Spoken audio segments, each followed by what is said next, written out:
May bagong recipe akong natutunan. Ito ay homemade burger steak. Yummy! What's up, Winsers? Kamusta kayo? Today is a cooking show. Umpisahan na natin agad-agad with giniling na baboy. Lagyan natin ng 1 teaspoon na minced garlic at onion. Susunod naman natin dyan ay half teaspoon na salt at ground pepper. Syempre, lagyan din natin ito ng seasoning mix. At syempre, merong itlog. Isa lang yung nilagay ko since 1/4 lang yung pork giniling ko. At nilagyan ko din ito ng breadcrumbs para medyo crispy yung burger patty. Halu-haluin natin para mag-mix lahat ng ingredients na nilagay natin dito sa ating burger patty.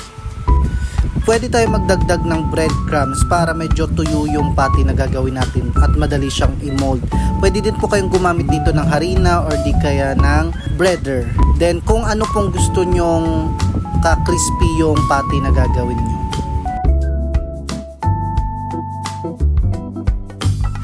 I-mold na natin siya like a burger patty. Malinis po yung kamay ko dito kaya kinakamay ko lang para madali siyang ma-mold at ma-press, you know, di ba?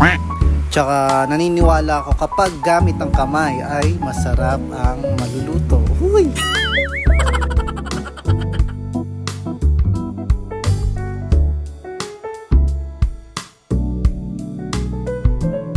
So ayan, naka 7 patties tayo. Ngayon naman, piprituhin na natin siya.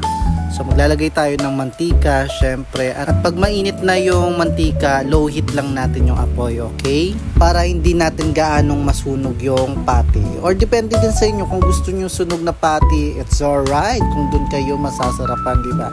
As long as maluto nyo yung karne at ma-achieve nyo yung crispiness na gusto nyo mangyari sa patty, o di ba?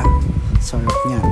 So ayan, naprito ko na lahat ng burger patties na nagawa ko. Yung susunod naman na gagawin natin ay yung gravy ng ating burger patty para maging burger steak siya. Syempre, mag-prepare tayo ng 2 cups of water at lagyan ng 2 tablespoon ng harina. Then, halu-haluin lang natin siya hanggang yung mixture ay matunaw. Then, of course, umpisa na natin yung pagluto ng gravy. Ang ginamit ko dito is margarine para medyo masarap yung maluluto nating gravy. Then, naglagay na din ako ng mushroom. Binili ko lang din ito, yung in-can na mushroom, like jolly mushrooms, ganun. Then, halu-haluin lang natin siya para mag-mix yung lasa. And pag medyo luto na, nagiging brownish na yung mushroom, saka natin nilagay yung mixture ng harina. Halu-haluin lang din natin para kumalat yung lasa ng mushroom at margarine. Hintayin lang natin siyang kumulo habang naka-low heat ito. Saka natin lalagay itong Knorr cubes na beef. Beef yung gamit ko dito so that ma-achieve nyo yung gravy ng katulad ng sa Jollibee.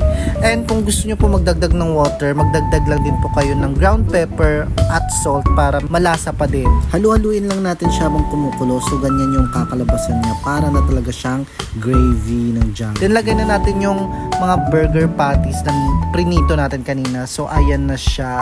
Ang sarap.